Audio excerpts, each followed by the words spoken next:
Brandon Ingram is signing with Klutch Sports and Rich Paul. Does this mean he's requesting a trade? Will things get messy in New Orleans? Does it even matter? I've got the answers in today's episode of Locked On Pelicans, plus a surprising roster move. Let's break it all down. Let's go.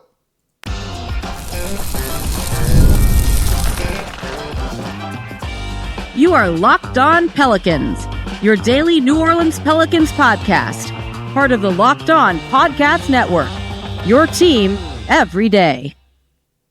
Welcome to another edition of Locked On Pelicans, the daily podcast covering your favorite team, the New Orleans Pelicans and NBA, part of the Locked On Podcast Network, your team every day, available wherever you get your podcasts and available on YouTube. I'm your host, Pelicans Insider, credential member of the media, Jake Madison, at NOLA Jake on Twitter. Here with y'all on this Wednesday, let's break down Brandon Ingram signing with Klutch Sports, Rich Paul, kind of a boogeyman here in New Orleans. Does this mean a trade request is coming? Will things get messy? Doesn't even matter. Got all you need to know about this. I wouldn't call it a surprising move, actually. Plus, Elfrid Payton cut. Is that actually a good sign for New Orleans? We're going to cover it all in today's episode of Locked On Pelicans, brought to you by Game Time. Download the Game Time app, create an account, and use code LOCKEDONNBA for $20 off your first purchase. And of course, thank you for making Locked On Pelicans your first listen today and every day. We're here Monday through Friday, the #1 Pelicans podcast, covering everything you want to know about this Pelicans team. So please subscribe wherever you get your podcast. Join over 10,000 Pelicans fans on YouTube as well, and sign up for the daily Locked On Pelicans newsletter that comes to you Monday through Friday. You can sign up over at lockedondaily.com. So let's get into it. Brandon Ingram signing with Rich Paul. This news broke earlier in the week, over the weekend too. This was kind of long rumored and a pretty well, not like a badly kept secret around the league, that he was going to be signing with Rich Paul and Klutch. And when Pelicans fans hear Rich Paul, Klutch Sports, they think of the Anthony Davis situation from a couple of years ago that got truly messy. Too long didn't watch the show here. I don't expect this to be that messy. It could get there, but I don't think anything's going to change all of that much, and I'll explain why in the next segment here. So why did Brandon Ingram do this? You know, this is pretty simple. He didn't get the extension that he wanted from New Orleans or any other team or any trade this offseason. His representation, Excel, had permission to explore options, and nothing came to fruition. So him making a switch to an agency that's known for being a bit heavy-handed, I think makes a lot of sense. And honestly, if you're Brandon Ingram, yeah, maybe you need to go to extremes here to kind of get what you want. And that's something that Rich Paul and Klutch Sports is willing to do for their clients, maybe in a way that other agencies aren't. And in a sense, yeah, good for Brandon Ingram for doing this sort of thing. But there's a couple of notes here that I want to make. I don't think Rich Paul Klutch hates New Orleans, hates the Pelicans at all.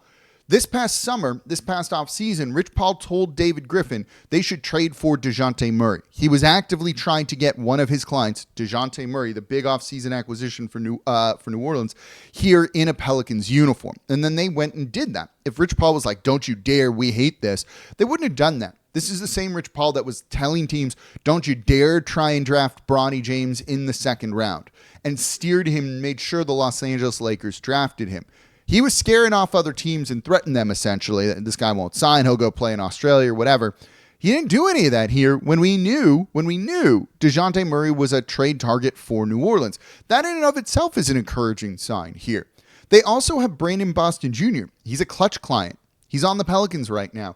You know, I don't think there's necessarily hateful blood or things like that. Anthony Davis simply wanted to go to the Los Angeles Lakers.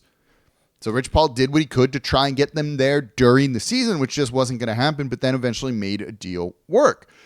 Another note with all of this is, while Klutch is known for being tough, heavy-handed, blowing things up a little bit, it doesn't always work. It didn't work for Nerlens Noel with the New York Knicks a couple of years ago. This is someone who lost out on a ton of money, eventually left them, and I believe sued Klutch and Rich Paul over the handling of that situation. So there is an element of risk here for Brandon Ingram. But Brandon Ingram is looking for as much leverage as possible. And honestly, he kind of has a good bit of it here. He essentially has a no trade clause. When players of his caliber go into the final year of their deal, it's tough to move them. We saw this with Anthony Davis too. You've seen this in other places. If they have a preferred destination in mind, They don't need to go anywhere else. Anywhere else that would trade for him, you just say, I'm not signing an extension, and you're going to get me for potentially a 6-month rental or a season-long rental, and that's it. That knocks down offers, makes it easier to get him to the preferred destination. However, there isn't all of that here. They've been shopping Brandon Ingram, right? We know this. Nothing is fundamentally new when it comes to all of this. So Ingram's kind of in the same situation he had before, just with a different agency. That, look, maybe it's simply just signing with someone else and having a new person enter negotiations with David Griffin or with other teams gets things moving a little bit. But I don't know if this necessarily changes things. And even if it does get messy, and we'll look at that coming up next, I don't think the Pelicans are in a bad position when it comes to it getting messy or something along those lines. There is something that I think is really notable here. Shams Charania is making the rounds talking about this on ESPN, and something he said I found pretty interesting. He said it's going to put Brandon Ingram's future in perspective, which we already know. And he said it's either going to lead to a trade or an extension. No free agent signing here. This is notable, I think. That doesn't, if he's saying it leads to a trade or an extension, it doesn't mean that the door is shut here on his time in New Orleans. They could come to an agreement. Depends on the money. And that's been kind of the issue. New Orleans would happily re-sign Brandon Ingram on $25 million a year. $30 million a year. I think they'd happily re-sign Brandon Ingram. This is someone who does like being here in New Orleans. I don't think he necessarily is I hate it here, I want to go to another team. I don't even think that's the case for Zion Williamson either, truthfully. I think both these guys like being here at this point in time. So it leaves the door open for him to re-sign and to come back. It's going to depend on the money and an extension that they agree to. And we've learned that New Orleans is not going to give Brandon Ingram a max deal. That just ain't happening. That's the reality of the situation.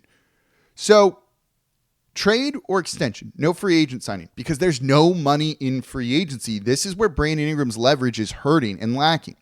There's going to be one team with significant cap space this offseason. That's the Brooklyn Nets, and they're not going to sign Brandon Ingram.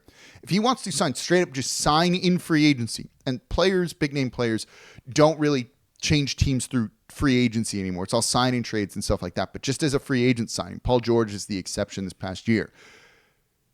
He's going to sign a mid-level exception deal. That starts at $12 million a year. You can sign a 3-year, $48 million deal or something, a $36 million deal, something like that. That's what he would be eligible to sign as a full mid-level exception deal. That's not a great contract. There isn't money out there. There's no $25 million team out there, cap space team that could sign him or anything like that. Brandon Ingram, while he has leverage on where he will go, doesn't necessarily have a ton of leverage on all of the options available. And I don't think there's a ton of them. Otherwise, a trade would have happened. So his best interest might be just take a deal here in New Orleans, because I'd be willing to bet they'll pay him more than a lot of other teams would. But he also can basically go I don't want to go to another team. And Shams was saying today, he wants to go to a team that's competitive, that's winning, all of that. There's not a ton of teams that are going to pay, that are in that position, that are going to pay Brandon Ingram the money that he wants. So this leads to the potential that maybe things get messy. Let's look at that. I don't think it's as bad as you think, and I'll explain why. That's coming up here next in today's episode of Locked On Pelicans. Today's episode of Locked On Pelicans is brought to you by PrizePicks. PrizePicks is daily fantasy made easy. It's the best place to get real money sports action with over 10 million members and billions of dollars in awarded winnings. PrizePicks has made daily fantasy sports accessible to all. You just pick more or less on 2 players for a shot to win up to 100 times your cash. Run your game all season long on PrizePicks. You can now win up to 100 times your money on PrizePicks with as little as 4 correct picks. You get 4 picks correct, and you win up to 100 times your money. Think about that for a second. And you can sign up today and get $50 instantly when you play $5. You don't even need to win to receive the $50 bonus. It's guaranteed. So if you think Steph Curry will get more than 5 3-pointers next week, Giannis for more than 30 points, you can cook up hot takes with your friends and win real money this basketball season when you and your crew run your game on PrizePicks. So download the app today and use code LOCKEDONNBA to get $50 instantly after you play your first $5 lineup. Download the PrizePicks app, use code LOCKEDONNBA, and you're going to get $50 instantly after you play your first $5 lineup. PrizePicks, run your game. Today's episode of Locked On Pelicans is also brought to you by my go-to ticketing app, Game Time. I love Game Time because of all the features, and they have a new feature that I really love called Game Time Picks, and it's going to make getting tickets to see your favorite teams play live even easier. Game Time Picks filters out the fluff to show you only incredible deals on great seats, so you don't have to waste time searching through thousands of tickets. And they have seat views. Get a panoramic view from your seat in the app before you buy. So if you're going to a concert venue, a theater show, and you've never been before and you want the right seats, you can view that before you buy on the Game Time app. What I always do is I always toggle the all-in pricing up front. Do that up front, toggle it, and there's going to be no surprise fees at checkout. You see the total amount right there. So take the guesswork out of buying tickets with Game Time Picks. Download the Game Time app, create an account, and use code LOCKEDONNBA for $20 off your first purchase. Terms apply. Again, create an account and redeem code LOCKEDONNBA for $20 off. Download Game Time today. What time is it? Game time. And thank you for making Locked On Pelicans your first listen today and every day. We're here Monday through Friday, the #1 Pelicans podcast covering everything you want to know about this Pelicans team. And we are looking at Brandon Ingram and Klutch, and we're going to get into a surprising, maybe, roster move for New Orleans coming up a little bit later in the show. Right now, though, go to LockedOnDaily.com and sign up for the free new Locked On Pelicans newsletter. It's one stop for ultimate team and league coverage delivered right to your inbox. Sign up for free now at LockedOnDaily.com. That's LockedOnDaily.com, and start your day with the all-new free Locked On Pelicans newsletter. There's a little QR code right there. If you're watching here, just scan that and it'll be able to sign you up really, really easily. So let's keep talking about Brandon Ingram signing with Klutch. Look, it makes sense that he's doing this. I don't think this is a big shock. It makes sense given he just didn't get what he wanted this past offseason. But will it get messy? And that's the big question. It got really messy with Anthony Davis. He wanted to go to the Lakers. He didn't want to wait till the offseason to go to the Lakers. He wanted to go to the Lakers before the trade deadline. New Orleans wasn't ready to do that just yet. They wanted to explore all options. The Celtics couldn't even really get involved in the time there. But he made it very clear, I'm not going to go to any other team than the Los Angeles Lakers. I'm not going to the Boston Celtics. It scared them off from making a really good offer because he could just walk in a year. He would be a rental for 6 months, basically, at that point, for a year. That wasn't a great situation. This is where the Pelicans are hurting in this, that the best time to trade a superstar is right after they sign an extension and they're first eligible to be traded. That's not always realistic. You don't sign a guy just to trade him necessarily. But you look at the return for a team like the Utah Jazz who traded away Donovan Mitchell. They got a great return, and Cleveland was comfortable doing that because he was under team control for a couple of years. Gave them time to kind of put a winner around him, build the team out that they want, and then they signed him to another extension. Same with Rudy Gobert. Under team control, sign him, you get a bunch of picks back. Doing it in the last year of a deal, their price the value goes down probably daily when it comes to this. And that's the situation the Pelicans find themselves in, and that gives Brandon Ingram a lot of leverage here. So if he wants to kind of use that leverage, it means it's going to get messy, right? Look, it could, but I don't think we're there yet. So one, Ingram is hurt. He hasn't played. He's been injured the past couple of years and missed significant time. That's not going to give him a ton of leverage for teams to sign him. His game is not what modern teams want. He's a mid-range guy. He needs to shoot more threes, and to his credit, he's doing that. He's played pretty well this year. He's a dramatically underrated passer. But overall, this is someone that has room to change his game, improve, and grow. And there's a reason why he wasn't traded this offseason. So we can say, is that all the leverage to kind of control where he wants to go? Sure. But it takes two. They got to want him too, and there aren't really a ton of teams willing to do that, and that's part of the problem here. So if he's like, you know what, I don't want to be here in New Orleans anymore, I want out, is it going to get messy? I mean, look at the team right now. What's going to get messier? Is he not going to play? He's not been playing right now because of the injury. That doesn't change anything, right? Is he going to come and demand a trade request? Okay, sure. They've been trying to trade him. Hey, that's like, you can't fire me, I quit, right? You can't say you're trying to trade me. I'm going to demand a trade, and now it's on my... Nothing fundamentally changes here. His value isn't high. It wasn't high after that playoff series. It's not high right now with the injuries and this team not winning games when he was playing. it isn't an issue of him wanting out and the Pelicans wanting to keep him. They want him out. They understand the financial situation they're in with their salary cap, right? They kind of want him out too, at least for the amount of money that he wants. So he makes this messy how? By refusing to play it? Cool. Then the season just keeps going as it's going, and there's no real difference to New Orleans here. It'd be one thing if they were winning games and we were first in the West, second in the West, third in the West. And he's like, if you don't trade me or give me the extension, I'm going to sit out. One, I don't think he would do that. That's not a good look and not going to help you. But two, that's not the situation here. Oh, you better trade me, otherwise I'm not going to play. Okay. You better not trade me, otherwise I'm going to walk in free agency. That's where we're headed already right now.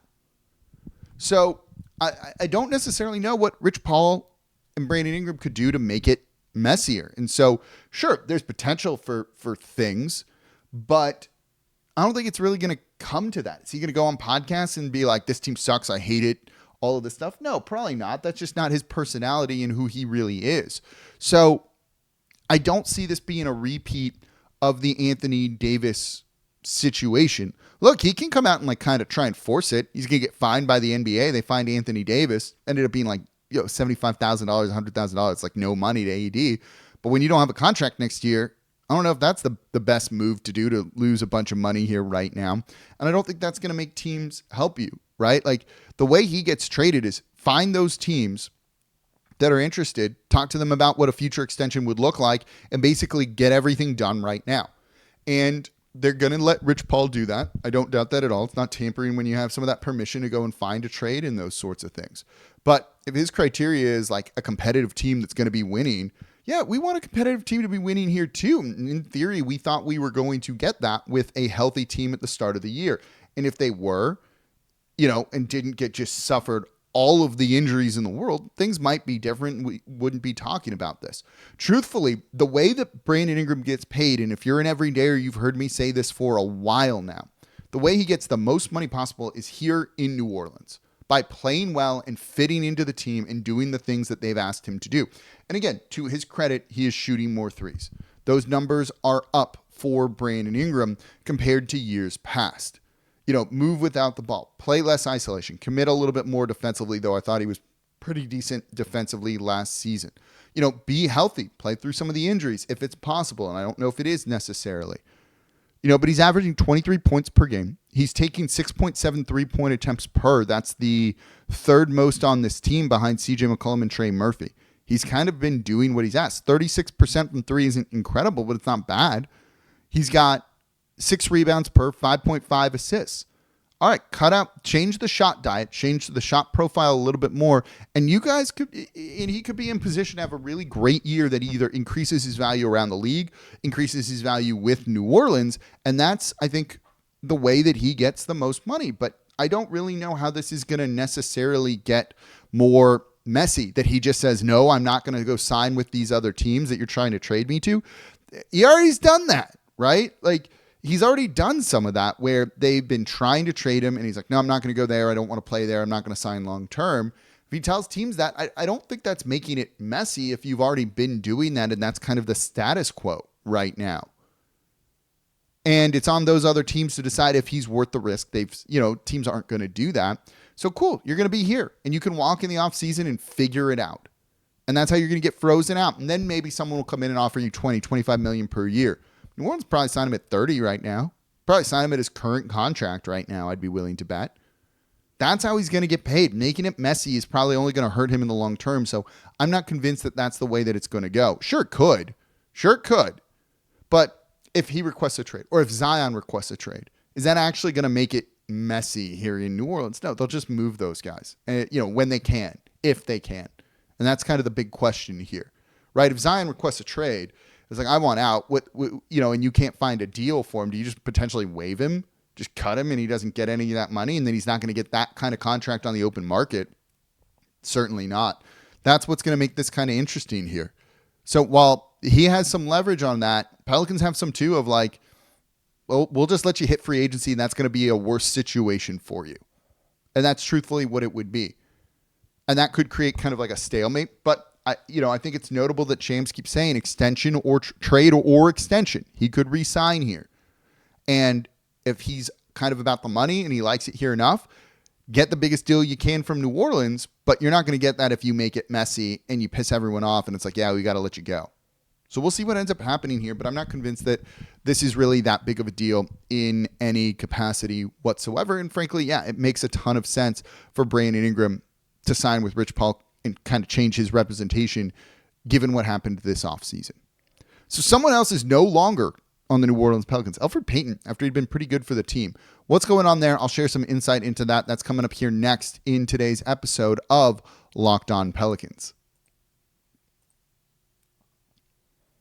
Today's episode of Locked On Pelicans is brought to you by Chime. We've all been there, spending more than we should during the holidays. So take control of your finances by using a Chime checking account with features like no monthly or maintenance fees, fee-free overdraft up to $200, or getting paid up to 2 days early with direct deposit. You can learn more over at chime.com/NBA. Look, taking charge of your financial health is one of the most important things you can do. Those fees can nickel and dime you to death and really put you in a hole that you struggle to climb out of, or just getting behind on bills, things like that. But you can join millions of Chime members who are working on financial progress. Chime helps with fee-free overdraft up to $200. Your next direct deposit is just applied to your balance. You can get spotted on debit card purchases and cash withdrawals, and there's no monthly fees or any sort of maintenance fees, and they have over 50,000 fee-free ATMs. To date, Chime has spotted members over $32 billion in transactions through SpotMe. Friends give friends a boost. Eligible members get a complimentary boost to temporarily increase a friend's SpotMe limit. So when you give a boost, they can boost you back temporarily to raise your limit. So here's how it works. You just set up direct deposit in your Chime account, and after a qualifying direct deposit of $200 or more, Chime will notify you to enroll in SpotMe. And with an activated debit card, Chime will spot you $200 on debit card purchases and cash withdrawals. And your next direct deposit is applied to your negative balance, and Chime never charges for overdraft fees for using SpotMe. So enjoy the holidays while keeping your financial goals on track with Chime. Open your account in 2 minutes at chime.com/NBA. That's chime.com/NBA. Chime feels like progress. Banking services and debit card provided by the Bancorp Bank N.A. or Stride Bank N.A. members FDIC. SpotMe eligibility requirements and overdraft limits apply. Direct deposit timing depends on submission of payment file. Boosts are available to eligible Chime members enrolled in SpotMe and are subject to monthly limits. Fees apply at out-of-network ATMs or for OTC withdrawals. And thank you for making Locked On Pelicans your first listen today and every day. We're here Monday through Friday, the #1 Pelicans podcast, covering everything you want to know about this Pelicans team. So please subscribe wherever you get your podcast. Join over 10,000 Pelicans fans on YouTube as well. And now for your second listen, Locked On Saints. Ross Jackson making sense of the Taysom Hill news. And who's the head coach going to be? Is Darren Rizzi proven enough? Does he not do it? What about Clint Kubiak as OC? Is he retained? Is he not? He's covering all the coaching stuff you want to know over at the Locked On Saints podcast, part of the Locked On Podcast Network, your team every day. Literally, Ross is the best. Go listen to that show right now. So the Pelicans, in somewhat, but not somewhat surprising news, waived Elfrid Payton on Tuesday. And this is a shame because in 7 games, 3 starts, he had played pretty well. 6.7 points per game. More importantly, 7 assists per game as well. He had played well in about 20 minutes as a backup point guard. So why did they do this when he helped the team? In a weird way, this can probably be considered a good sign for the New Orleans Pelicans. It probably means some guys are coming back and they're going to have more bodies out there on the court. Look, they've gotten DeJounte Murray back, their point guard. They've gotten CJ McCollum back, their 2 guard, that's going to help with some of the scoring. Do you need Elfrid Payton off the bench? Keep in mind that the tax bill, he's on that unguaranteed minimum deal, so they could waive him. Doesn't count against the salary cap anymore. Doesn't count, more importantly, against the luxury tax anymore. But basically, when you're on kind of those prorated contracts, you're being charged by the day. So every day he was on the team, that cost of the tax bill was going up and up and up. Now, it wouldn't fundamentally make much of a difference for the move they would need to make to duck under it, whether that was today or, in a couple of weeks from now. But if it hit a guarantee date where his $2 million deal was fully added to the books, that would be a problem. 10,000 here, 40,000 there, probably not going to make that much of a difference. They're going to need to still dump a player or two to be able to get under that tax, likely in a Brandon Ingram trade or something along those lines. So this isn't surprising from the financial perspective. It's also not surprising because they're about to get Brandon Ingram back. He was a game time decision, questionable for the game against the Atlanta Hawks, went out, warmed up, didn't play, but is probably going to play in the next game. This also means Herb Jones is probably coming back soon. Now, when you have those guys, where does Elfrid Payton come in?